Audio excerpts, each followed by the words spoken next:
এই জমিনের মালিক হিসেবে আল্লাহ তাআলা আপনাদেরকে তৈরি করেছেন। ইন্নী জাইলুন ফিল আরদি খলিফা, আমি জমিনে খলিফা বানাচ্ছি, মানে জমিনের মালিক বানাচ্ছি আমি, যারা এই জমিনকে চাষাবাদ করবে। সেই মর্যাদা, সেই যোগ্যতা, সেই রেসপন্সিবিলিটি দিয়ে আল্লাহ তাআলা আপনাদেরকে তৈরি করেছেন।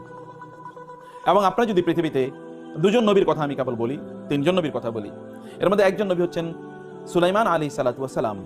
তিনি এই গোটা পৃথিবীকে শাসন করেছেন, আবার তিনি নবী, এবং আল্লাহ সুবহানাহু ওয়া তাআলা তাকে এমন ক্ষমতা দিয়েছেন যে জিনদেরকে তিনি তার ডেভেলপমেন্টের কাজে ব্যবহার করতেন। ডেভেলপমেন্ট মানে কি? বিল্ডিং বানাবেন, রাস্তাঘাট তৈরি করবেন, ব্রিজ কালভার্ট নির্মাণ করবেন, অনেক বড় পুকুর অথবা ক্যানেল, খাল তৈরি করবেন, কারণ ইরিগেশন, কৃষি কাজের জন্য লাগবে, ইন্ডাস্ট্রি ডেভেলপ করবেন, এগুলো সবকিছুর জন্য জিনদেরকে ব্যবহার করতেন। আবার সমুদ্রের নিচ থেকে মণিমুক্তা এগুলো বের করে নিয়ে এসে এগুলো দিয়ে আবার অলংকার তৈরি করবে, এই সুযোগও, মানে এটাও তিনি তাদেরকে ব্যবহার করতেন জিনদেরকে এই সকল কাজে।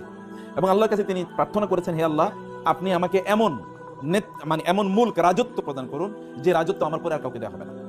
এবং এমন রাজত্বই তিনি পেয়েছেন। আরেকজনের নাম আছে সুলাইমান আলাইহিস সালাতু ওয়াস সালাম বাবা, তার নাম হচ্ছে কি? দাউদ আলাইহিস সালাম। তাকে আল্লাহ সুবহানাহু, দাউদ কিন্তু রাজা, কিং, এই কারণে আপনি দেখবেন কিং সলোমন, কিং ডেভিড, এটা বাইবেলে বলা হয়। আর আমরা বলি দাউদ আলাইহিস সালাম এবং সুলাইমান আলাইহিস সালাম, আল্লাহ তাআলা তাদেরকে রাজত্ব দিয়েছেন। আচ্ছা, এরপরে আরেকজন আছে, তিনি হচ্ছেন, জুমাবারে আমরা সূরাতুল কাহাফ পড়ি, এখানে একজন ব্যক্তির কথা বলা আছে, তিনি কে? যুলকারনাইন আলাইহিস সালাম। তাকে আল্লাহ তাআলা এমন ক্ষমতা দিলেন, তিনি মাতলে আশ-শামসি মাগরিব আশ-শামসি, তিনি মুহূর্তের মধ্যে কি সূর্য যেখানে অস্ত যায় সেই জায়গায় চলে গেছেন, সূর্য যেখানে উদয় হয়, মানে একেবারে পশ্চিম একেবারে পূর্ব, এই সব জায়গায় তিনি চলে গেছেন। তিনি একটা সেন্টারে ছিলেন, কিন্তু এই জায়গায় তিনি ঘুরে বেরিয়েছেন, এই অঞ্চলগুলো তার রাজত্বের অধীনে তিনি করে নেবেন। এবং এই রাজত্বের অধীনে নিয়ে এখানে কাজ ছিল কি? এখানে তাওহীদ প্রতিষ্ঠা করা, সুশাসন এখানে প্রতিষ্ঠা করা, এবং এখানকার মানুষের জীবনযাত্রার মান উন্নয়ন করা, এটা তিনি করেছেন। এবং আপনি জানেন, যখন তিনি মধ্য একটা জায়গায় গেলেন এবং ওইখানে গিয়ে দেখলেন যে এমন এক দলের লোক, মানে সেখানে গিয়ে এমন একজন লোক পেলেন, লা ইয়াফকাহুন লা ইয়াকাদুন ইয়াফকাহুনা কাওলা, তারা কথা প্রায় বুঝতে পারছে না, মানে তাদের ল্যাঙ্গুয়েজ একটু ডিফিকাল্ট ল্যাঙ্গুয়েজ ছিল। তখন তারা বলল, মানে ইয়া যাল কারনাইন ইন্না ইয়াজুজ ওয়া মাজুজ মুফসিদুনা ফিল আরদি ফাহাল নাজআলু লাকা খারজান আলা আন তাজআলা বাইনানা ওয়া বাইনাহুম সাদ্দা। তিনি বললেন, তারা বললেন, এই লোকেরা, এই জনপদের লোকেরা, যাদের ল্যাঙ্গুয়েজ খুবই সাধামাটা ল্যাঙ্গুয়েজ ছিল, এই সকল লোকেরা বললেন, এই যে ইয়াজুজ এবং মাজুজ আমাদেরকে খুব অত্যাচার করে, এখান থেকে বের হয়ে এসে আমাদের ফসলগুলো সব ধ্বংস করে দেয়, আমাদের ইন্ডাস্ট্রি সব ধ্বংস করে দেয়। আমরা আপনাকে কিছু খারাজ দেই, খারাজ মানে ট্যাক্স দেবো, কিছু টাকা পয়সা দেবো, কিছু খরচ দেবো, আপনি আমাদেরকে এরকম ওদের থেকে রক্ষা করার জন্য দেয়াল নির্মাণ করে দেন। তিনি বললেন না, মা মাক্কানি ফিহি রাব্বি খায়র, আল্লাহ আমাকে প্রচুর সম্পদ দিয়েছেন, আমার তোমাদের এই খুচরা পয়সা নিয়ে এটা নির্মাণ করতে হবে না, বরং তোমরা কি ফাআইনুনি বিকুওয়াতিন, তোমরা তোমাদের লেভার আমাকে দাও, lever, I have my capital, টাকা আছে, তোমরা লেভার দাও, আচ্ছা ঠিক আছে, তোমরা লোহা নিয়ে আসো, আচ্ছা সীসা নিয়ে আসো, আগুন জ্বালাও, আমি তোমাদের জন্য দেয়াল নির্মাণ করে দিচ্ছি। এই দেয়াল নির্মাণ করেন কিন্তু এখনো কি ইয়াজুজ মাজুজ এখনো বের হতে পারে না। ওই যে দেয়াল, এই দেয়াল কিন্তু কিয়ামতের আগে ওই দেয়াল ইয়াজুজ মাজুজ ভেঙে তারপর তারা বের হবে, এরপর ইয়াজুজ মাজুজ কিয়ামতের আলামত হিসেবে আসবে, সব তারা ধ্বংস করে দেবে। এই যে যুলকারনাইন আলাইহিস সালাম সারা বিশ্বে তিনি ঘুরে বেরিয়েছেন, কারণ কি? কারণ হচ্ছে রাজত্বকে কি করবেন? আরো বিস্তৃত করবেন। আচ্ছা, মুসলমানরা আপনি এবার চিন্তা করে দেখেন, রাসূল সাল্লাল্লাহু আলাইহি ওয়াসাল্লাম যখন মদিনায় যান, তখন তো তিনি কি মক্কা থেকে জীবন নিয়ে তিনি মদিনায় চলে গেছেন, কারণ তাকে হত্যার জন্য সকল পরিকল্পনা নিয়েছে। মদিনায় যাওয়ার পর এরপরে কি হয়েছে? চার পাশের লোকেরা ইসলাম গ্রহণ করা শুরু করলো, সিরিয়ার লোকেরা পর্যন্ত ইসলাম গ্রহণ করেছে। এরপর আবু বকর রাদিয়াল্লাহু তাআলা খলিফা হলেন, ওমর রাদিয়াল্লাহু তাআলা যখন খলিফা হন, তখন কি মুসলমানরা হাত গুটিয়ে বসেছিল? না। তৎকালীন দুটো সুপার পাওয়ার, পার্সিয়ান এবং রোমান, এই দুটো সুপার পাওয়ারকে একেবারে নাস্তানাবুদ করে দিয়ে ওদের যে রাজত্ব, মানে আজকে যেটা আমরা ইরাক, ইরান এবং এই যে সেন্ট্রাল এশিয়া, এই গোটা অঞ্চলটা, এই যে আফগানিস্তান, একেবারে ইন্ডিয়ার বর্ডার পর্যন্ত, এই গোটা অঞ্চলটাকে বলা হতো কি? পারস্য সাম্রাজ্য, গোটা অঞ্চলটাকে বলা হতো। এই গোটাটা তিনি কি করলেন? তিনি অধিগ্রহণ করলেন, এটাকে তিনি সাবজুগেট করলেন। এবং ওইদিকে রোমান এম্পায়ার মানে হচ্ছে ইরাকের একটা অংশ, সিরিয়া, মিশর, তুরস্ক, এই যে আপনি এরপরে জর্ডান অথবা ধরেন ফিলিস্তিন, মানে এই যত অঞ্চল, গোটা অঞ্চলটা ওইদিকে একেবারে ইয়ে পর্যন্ত, মানে কনস্টান্টিনোপল মানে হচ্ছে তুরস্ক পর্যন্ত, এই গোটা অঞ্চলটা তিনি আবার কি এক্সপ্যান্ড করেন, এগুলো সব মুসলমানদের শাসনের অধীনে তিনি নিয়ে আসলেন। কারণ যেখানে ইসলামিক শাসন থাকবে সেখানে কি হবে? উন্নয়ন হবে, মানুষের জীবনযাত্রার মান উন্নয়ন হবে, ন্যায় বিচার হবে, সেখানে মানুষ তারা সত্য জানতে পারবে, মানুষের সেখানে মানুষের সেখানে আপনার দারিদ্র কষাঘাতে মানুষ মারা যাবে না সবাই সেখানে, কারণ সেখানে প্রত্যেকের কাছে সম্পদ পৌঁছে যাবে, সেখানে প্রচুর পরিমাণ মানুষের যে প্রয়োজনীয় জিনিসগুলো সেগুলো সব সেখানে ডেভেলপমেন্ট হবে, সেগুলো উন্নয়ন হবে, জ্ঞান হবে, বিজ্ঞান হবে, স্কুল কলেজ ইউনিভার্সিটি মাদ্রাসা সেখানে প্রতিষ্ঠিত হবে, গবেষণালয়, ল্যাবরেটরি, হসপিটাল, মেডিকেল কলেজ এগুলো তৈরি হবে। এগুলো সব মুসলমানদের কাজ, কারণ মুসলমানদের ব্যবসা করার তাদের একটা লক্ষ্য আছে, উদ্দেশ্য আছে, তা হচ্ছে মানুষকে সেবা করা, এটা তাদের লক্ষ্য এবং উদ্দেশ্য। কারণ মুসলমানদের তারা কেবল আপনি বলবেন যে মানে আল্লাহওয়ালা হুজুর মানে হচ্ছে কি পিছন দিক থেকে জামাটা মানে জীবনে কোনোদিন আয়রন করেন এরকম উঠতে উঠতে একেবারে কোমর পর্যন্ত উঠে গেছে আপনার মাঝে এরকম, অথবা তিনি পান খেতে খেতে এরকম পড়তে পড়তে জামার মধ্যে গিয়ে পানের চিপি পড়েছে বা আপনার কি বলে এটাকে রস পড়েছে, এখন এখানে জামাতের রস দেখা যায়। অথবা তিনি ভিক্ষা করবেন যে আল্লাহুম্মা সাল্লি আলা মুহাম্মদ, আমার একটু টাকা পয়সা দেন। আপনারা মনে করছেন যে একজন আল্লাহওয়ালা দিনদার মানুষ ভিক্ষুক, দিনদার মানুষ হচ্ছে কি তিনি একেবারে দুনিয়ার মধ্যে তার কোনো মানে দুনিয়ার সাথে কোনো সংস্পর্শ নাই। আমরা মনে করি জোহদ মানে যে লোকটা খুবই আল্লাহ, মানে তার দুনিয়ার প্রতি কোনো ভালোবাসা নেই, এ লোক আল্লাহ না, কেবল স্যার আল্লাহ আল্লাহরই বুঝে নেই, মানে আল্লাহর দিনই বুঝে নেই। আল্লাহ দিন বুঝে মানে হচ্ছে আল্লাহ রাসূল সাল্লাল্লাহু আলাইহি ওয়াসাল্লামের চেয়ে স্মার্ট কে ছিল, স্মার্ট ম্যান মানে স্মার্ট প্রফেট, এর চেয়ে স্মার্ট কেউ ছিল না। রাসূল সাল্লাল্লাহু আলাইহি ওয়াসাল্লাম তিনি সম্পদের কি মালিক ছিলেন না? অবশ্যই ছিলেন সম্পদের মালিক। আপনি খাদিজাতুল কুবরা রাদিয়াল্লাহু তাআলা আনহা, তিনি যখন রাসূল সাল্লাল্লাহু আলাইহি ওয়াসাল্লামকে বিয়ে করেন, খাদিজাতুল কুবরা তো মিলিয়ন অফ তার টাকা ছিল, টাকা কই? এগুলো সব তিনি রাসূল সাল্লাল্লাহু আলাইহি ওয়াসাল্লামকে দিয়ে দিয়েছেন। তিনি কি কাজে খরচ করেছেন that is a different issue, কিন্তু তিনি ফকির ছিলেন না, গরিব ছিলেন না, সেটা তিনি ছিলেন না, তার সম্পদ ছিল। জিবরিল এসে বললেন আমি ওহদ পাহাড়কে আপনার জন্য স্বর্ণে রূপান্তরিত করে দিই, তিনি বলছেন না দরকার নাই, না দরকার নেই। রাসূল সাল্লাল্লাহু আলাইহি ওয়াসাল্লাম, আপনি মুসলিমদের যদি উম্মার দিকে যদি তাকান, 10 জন যারা আশারে মুবাশশারা মানে জান্নাতের সুসংবাদ প্রাপ্ত সাহাবী 10 জন, এর মধ্যে 9 জনই ছিল ব্যবসায়ী। কয়জন ছিল ব্যবসায়ী? 9 জনই ছিল ব্যবসায়ী। এই উম্মার সবচেয়ে বড় ব্যক্তির নাম কি বলেন তো? রাসূল সাল্লাল্লাহু আলাইহি ওয়াসাল্লামের পরে আবু বকর রাদিয়াল্লাহু তাআলা কত বড় ব্যবসায়ী ছিলেন, কি পরিমাণ কৃতদাসকে মুক্ত করে দিয়েছেন তিনি তার টাকা দিয়ে কিনে। এই উম্মার 2 নম্বর ব্যক্তি হচ্ছেন ওমর রাদিয়াল্লাহু তাআলা, ব্যবসায়ী ছিলেন। এই উম্মার তৃতীয় সবচেয়ে বড় ব্যক্তির নাম কি? ওসমান রাদিয়াল্লাহু তাআলা, সবচেয়ে নামই তো ওসমান গনি, মানে ওসমান ধনী, ওসমান দা রিচ, নামের অর্থ ওসমান দা রিচ। এইরকম মানুষে তিনি তারা ছিলেন। এবং এদের দিন প্রচারের ক্ষেত্রে 3 জন ব্যক্তির অবদান যদি সবচেয়ে বেশি হয়, একজন হচ্ছে খাদিজাতুল কুবরা রাদিয়াল্লাহু তাআলা, কারণ তার সম্পদ সব দিন প্রচারের জন্য কাজে লেগেছে। আরেকজন আবু বকর রাদিয়াল্লাহু তাআলা, দিন প্রচারে তার সম্পদ সবচেয়ে বেশি কাজে লেগেছে। আরেকজন ওসমান রাদিয়াল্লাহু, দিন প্রচারে তার সম্পদ সবচেয়ে বেশি কাজে লেগেছে। আরেকজন ব্যক্তির নাম বলতে হবে, তার নাম হচ্ছে আব্দুর রহমান ইবনে আউফ রাদিয়াল্লাহু তাআলা, সবচেয়ে বড় ধনী মদিনার। মক্কা থেকে গিয়েছেন কিন্তু ব্যবসায়ী, মদিনায় গিয়েছেন কিছুই তার নাই। একজন এর সাথে তার বন্ধুত্ব করে দেওয়া হয়েছে, তিনি তাকে গিয়ে বললেন যে তোমার সাথে আমার বন্ধুত্ব, তো আমার ঘরের অর্ধেক তোমার দিয়ে দিই, এবং আমার যে মানে একটা ফ্যাক্টরি আছে এখান থেকে অর্ধেক দিয়ে দিই, আমার একটু এগ্রিকালচারাল ল্যান্ড আছে তোমাকে অর্ধেক দিয়ে দিই, বাকি অর্ধেক আমি চাষাবাদ করবো। বলে না তোমার ঘরও আমার দরকার নাই, তোমার ল্যান্ডও আমার দরকার, তুমি একটু বাজার আমার দেখা দাও, বাজার কোন দিকে? তারা নিয়ে গেলেন বাজারে। বাজারে যাওয়ার পরে তিনি অন ক্রেডিট জিনিস নিলেন। অন ক্রেডিট মানে ওই যে লোকেরা তো দোকান বসে তারা বিক্রি করে, তিনি বলছেন তোমার জিনিসগুলো আমারে দাও, আমি বেচে তোমার টাকা দিই। কত করে দিতে হবে বলো? বলে এত এত করে। এবার তিনি এগুলো নিয়ে আসেন, ফেরি করে বেচতেছেন, ওই বাজারে তিনি বিক্রি করছেন।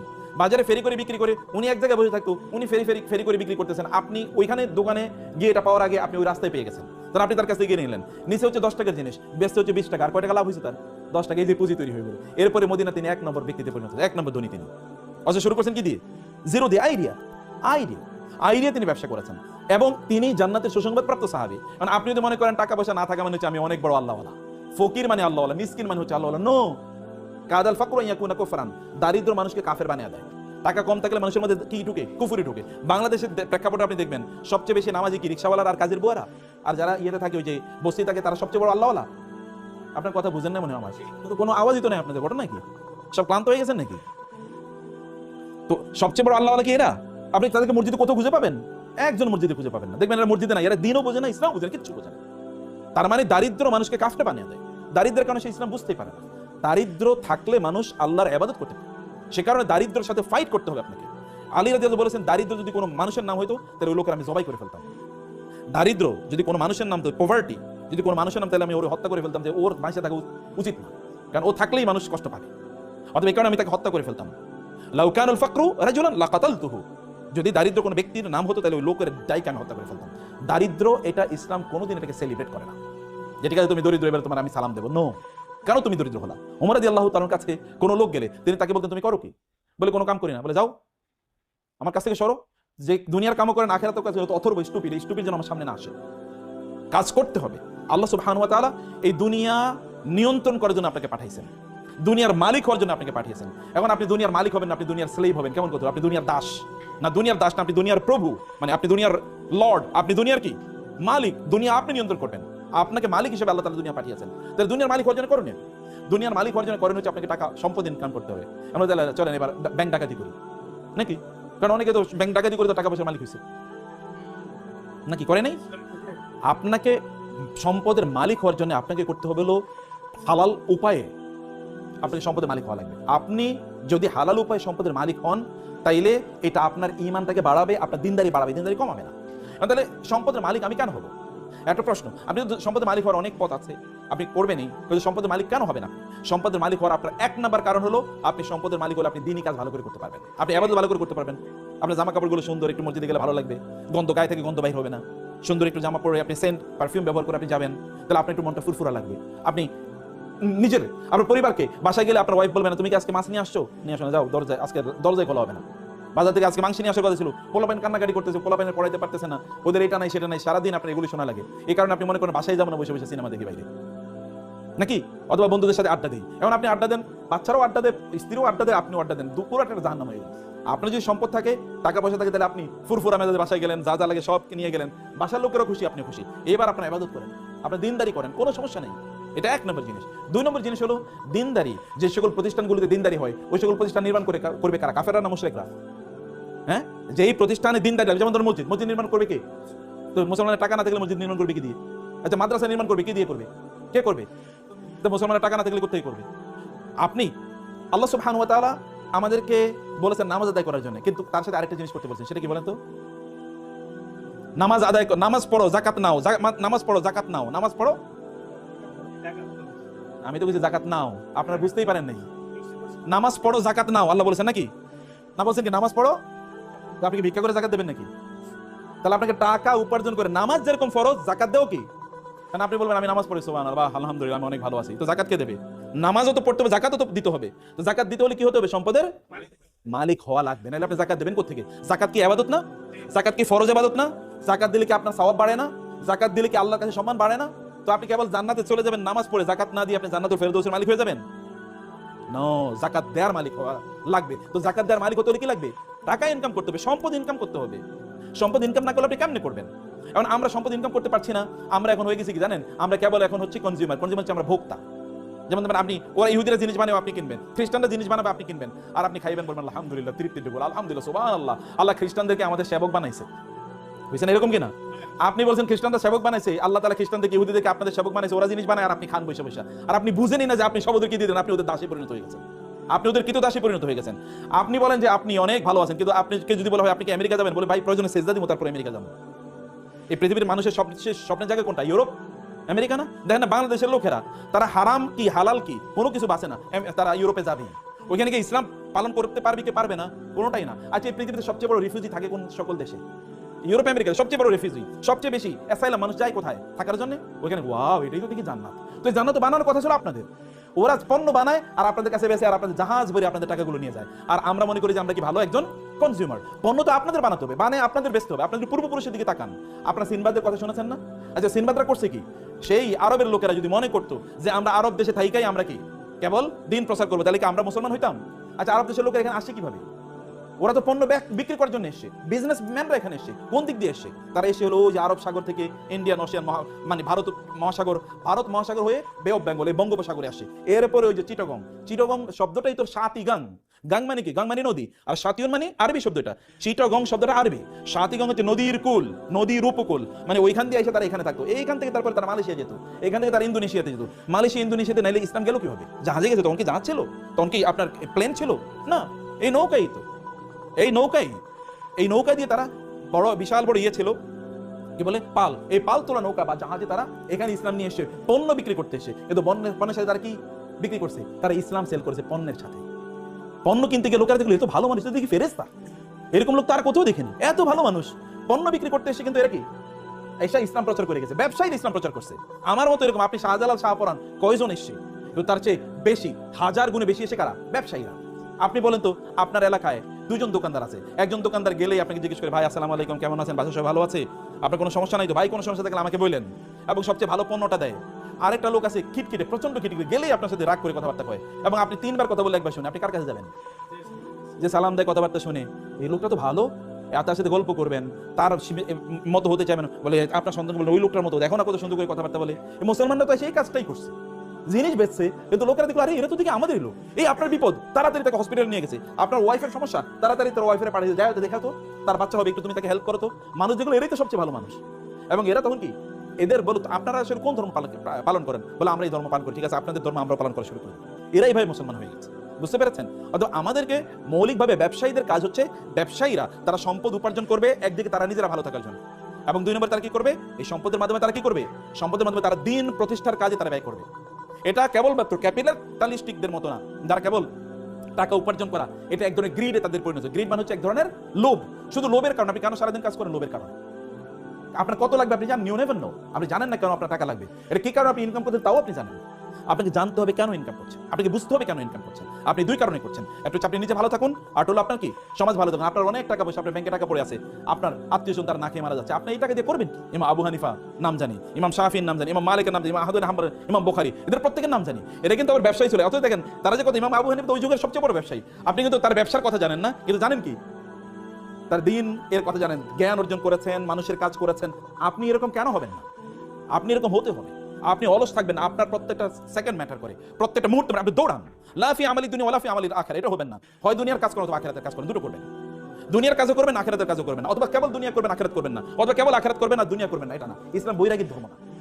ইসলাম বৈরাগীর ধর্ম না যে আপনার তবলা নিয়ে ঘুরবেন আর গান গাইবেন আর হিন্দুদের মতো করে, ওদের ওই যে ইয়েদের মতো করে, অথবা বৌদ্ধদের ভিক্ষুদের অথবা খ্রিস্টানদের ফাদারদের মতো করে বিয়ে শাদী নাই, টাকা পয়সা ইনকাম করা যাবে না, এগুলো না। নো, আপনি সব কিছু করবেন ওমর রাদিয়াল্লাহু তাআলার মতো। আপনি আধা পৃথিবীর, অর্ধ পৃথিবীর শাসক। কিসের ডোনাল্ড ট্রাম্প আর কিসের আপনার ওই যে জে বাইডেন, অথবা কিসের বারাক ওবামা, কিসের বিল ক্লিনটন? ওইরকম 1 কোটি বিল ক্লিনটন আনলে একটা ওমরের পায়ের কাছেও কি এটা নখের সমান না, এত ক্ষমতা ওমর রাদিয়াল্লাহু তাআলা আনহু, এত পাওয়ারফুল, আধা পৃথিবী শাসন করেন। তারপর রাতের বেলা কি নামাজে তাহাজ্জুদের মধ্যে দাঁড়ায় কাঁদেন, আল্লাহ তুমি কি আমাকে ক্ষমা করে দিয়েছো নাকি ক্ষমা করো নাই? এবং বলেন, আল্লাহ ফোরাত নদীর তীরে যদি কোনো কুকুর না খেয়ে মারা যায় তাহলে তো আমাকে তুমি জিজ্ঞেস করবা।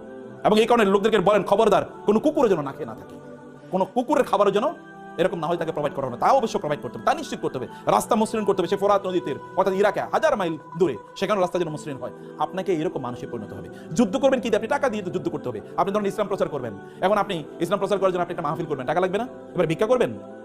আমরা মুসলমানদেরকে একটা ভিক্ষুকের জাতি বানাইছি। মসজিদ বানাবো, একটা রাস্তায় একটা থালা নিয়ে বসে থাকলো, ভাই আল্লাহর রাস্তায় কিছু দেন না, মানে মইরা গেলে কি করবেন? এরকম ভিক্ষার জাতি তো আমরা ছিলাম না। আপনি একা এরকম টাকা পয়সার মালিক হন যে আমি মসজিদ টাকা বানাই দেবো, আমি মাদ্রাসা টাকা বানাবো, আমি এরকম 50 জন লোককে আমি পড়াবো, আমি এরকম 10 জন আলেম বানাবো, এরকম টাকা পয়সার মালিক হওয়া লাগে। তাহলে আপনার দুনিয়ার জন্য ইনকাম হল, আখিরাতের জন্য আপনি গর্ব করে চলতে পারবেন, আপনি মর্যাদার মতো করে চলতে পারবেন। অন্য লোকের আপনাদের দেশে থাকবে যা আমরা বাংলাদেশে গিয়ে থাকবো, কারণ ওইখানকার লোকেরা ভালো, কারণ ওইখানে ব্যবসার প্রফিট আছে। তখন আপনি আমেরিকা গিয়ে পালিয়ে থাকবেন না, অথবা দিল্লিতে বলবেন না যে ওইখানে গিয়ে থাকি, ওইটা আমার বাপদাদার বাড়ি, পালিয়ে ওইখানে চলে যায়। আপনি তখন মনে করবেন, আপনি মনে করেন না আমার বাপদাদার বাড়ি এটা, আমি এখানে থাকবো, আমি এগুলোকে নিয়ন্ত্রণ করবো। You will have to do it. আপনার নিজকে সম্পদের মালিক হওয়া লাগবে, আপনার নিজকে ব্যবসায়ীতে পরিণত করতে হবে, এবং আপনি সম্পদের মালিক হবেন এই দুটো পারপাসকে সামনে রেখে, এই দুটো পারপাসকে সামনে রেখে। এবং তাইলে আপনি দেখবেন যে আপনি ওয়াইদু লাহুম মাসতাতা'তুম মিন কুওয়াতিন ওয়া বিররিবাতিল খাইলি, আল্লাহ তাআলা রাসূলকে বলেছেন আপনি ওদের বিরুদ্ধে যুদ্ধ করার জন্য ঘোড়ার আস্তাবল তৈরি করুন। এখন ঘোড়ার আস্তাবল কেন তৈরি করি, কি দিয়ে তৈরি করি বলেন? ঘোড়ার আস্তাবল মানে আপনার সবচেয়ে ভালো দামি ঘোড়া এখানে উৎপাদন করা লাগবে। আবার গাড়ির দামি ঘোড়া উৎপাদন করলে ঘোড়ার খাবার দেওয়া লাগবে না? খাবার আপনাকে তার মানে আলাদা কি, এই যে মানে বিভিন্ন প্রাণীর যে খাবার, এগুলোকে ফিস্ট না ইয়ে বলে, হ্যাঁ এই যে বিভিন্ন এগুলো আপনার ফিস্টের জন্য আপনাকে আলাদা ফ্যাক্টরি ডেভেলপ করা লাগবে। আবার এগুলো ধরেন রোগ আছে, রোগের চিকিৎসা করার জন্য কি আলাদা এই যে ভেটেরিনারি সিস্টেম আপনাকে ডেভেলপ করা লাগবে। আবার এগুলোকে বিক্রি করার জন্য আলাদা বাজার ব্যবস্থা তৈরি করতে হবে, চেইন মার্কেট মানে সাপ্লাই চেইন ম্যানেজমেন্ট আপনাকে তৈরি করতে হবে, আপনাকে আলাদা দক্ষ লোক তৈরি করতে হবে। এটা হিউজ ইন্ডাস্ট্রি। আল্লাহ তার রাসূলকে বলছেন মদিনা ইন্ডাস্ট্রি ডেভেলপ করেন, কারণ এটা অ্যাগ্রারিয়ান ইকোনমি, ওখানে কেবল এগ্রিকালচার প্রোডাকশন হয়, এগ্রিকালচার তো থাকবে, তার পাশাপাশি ইন্ডাস্ট্রি তৈরি করেন। 1500 বছর আগে আল্লাহ রাসূলকে বলছেন ইন্ডাস্ট্রি তৈরি করেন, আর আমরা 1500 বছর পরে এসে আমরা কোন ইন্ডাস্ট্রি ডেভেলপ করলাম না। আপনি ডেভেলপ করা লাগবে, সমাজের মানুষের জন্য কাজ করতে হলে আপনাকে সম্পদের মালিক হওয়া লাগবে। কিন্তু সম্পদ যেন আপনার অন্তরে না চলে যায়। সম্পদ থাকবে কোথায়? হাতে থাকবে সম্পদ, কিন্তু অন্তরে থাকবে কি আল্লাহ। আল্লাহ থাকবেন অন্তরে, হাতে থাকবে সম্পদ, এর মাধ্যমে গোটা পৃথিবীর মালিক আমরাই হয়ে যাব। আমাদের পূর্বপুরুষরা প্রায় 1200 বছর একচ্ছত্রভাবে গোটা পৃথিবী চালাইছে। আপনাদের বাপদাদারা, ভালো করে শুনেন, আপনাদের বাপদাদা মানে কি? আমাদের পূর্বপুরুষরা। এরা এই ইন্ডিয়ান সাবকন্টিনেন্ট কত বছর চালাইছে মুসলমানরা বলেন তো? কি যে 200 বছর, কি বলেন 800 বছর। এই ইন্ডিয়া মুসলমানদের অধীনে, মোগলদের অধীনে, এটা 800 বছর ছিল, 800। ইউরোপ, এই যে আজকে যে ইউরোপ দেখতে পাচ্ছেন আপনারা, এত ইন্ডাস্ট্রিয়াল ডেভেলপমেন্ট, এই পুরো ইউরোপ তৈরি করছে মুসলমানরা। এখন ইউরোপের বাড়িঘরগুলো দেখবেন মুসলমানদের, ওই আলহামরা, আপনারা ইন্টারনেট যদি ঘাটতে বুঝেন তাহলে আলহামরা বলে একটা সার্চ দেবেন। আলহামরা এটা স্পেনের প্রাসাদের নাম আলহামরা। এই আলহামরার মতো করে এখন ইংল্যান্ডের সকল বাড়িঘর আলহামরার মতো, মানে ওইখান থেকে ওরা শিখেছে architecture, building technology, civil engineering, mechanical engineering, সব মুসলমানদের অবদান। মেডিকেল সায়েন্স মুসলমানদের, ফুল মেডিকেল সায়েন্সটা মুসলমানরা ডেভেলপ করছে, যেটাকে ইবনে সিনা বলা হয়, he is father of medical science. এবং এই যে ওষুধ বানানোর ফুল পদ্ধতিটা মুসলমানদের আবিষ্কার, কেমিস্ট্রি পুরোটা মুসলমানদের আবিষ্কার, ফিজিক্স পুরোটা মুসলমানদের, নিউটন এটা তো মুসলমানদের সূত্র চুরি করে জাবের ইবনে আল হাইসামের সূত্র 4.5 বছর আগে, 450 বছর আগে জাবের ইবনে হাইয়ান এই সূত্র দিয়েছে, ওই সূত্র চুরি করে তারপরে নিউটনের সূত্র বানাইছে। এখন এই কথা আমরা বলতে পারি না, কারণ আমরা তো এখন কি, এখন হচ্ছে আমরা দুর্বল। আমি এই কথা বললে মানুষ বলে এটা পাগল। আমাদের সন্তানরাই তো বিশ্বাস করবে না, আমাদের সন্তানরাই বিশ্বাস করবে না। অথচ পৃথিবীর এখনো মুসলমানদের হাতে প্রায় 70,000 এরকম বিজ্ঞানের বই আছে, যেগুলো যদি এখন অনুবাদ করা যেত তাহলে গোটা পৃথিবী ম্যাথমেটিক্স হয়ে যেত। কিন্তু কে করবে? এখন তো মুসলমানরা কেবল খায় দায় ফুর্তি করো। আপনার টাকা হলে আপনি ইউরোপে গিয়ে একটা ট্যুর দিয়ে আসবেন, যে ওইখানে যাই, তাই না? কারণ ওইখানে গেলেই তো এখনো মুসলমানরা ধরেন 40,000 ফিট উপরে উঠার পরে এরপরে ওই যে আপনার বিমান বালাকাটাকে বলে লাল পানি আছে, লাল পানি আছে, এই আশপাশে তাকায় কেউ দেখা যায়নি, পরিচিত কেন একটু লাল পানি দাও, কারণ বাসায় দেশে খাইতে পারে না, ওইখানে একটু লাল পানি খায়। এই চরিত্রওয়ালা মুসলমান গিয়ে কি হবে? আপনাকে চরিত্রবান হওয়া লাগবে। টাকা পয়সার মালিক হন,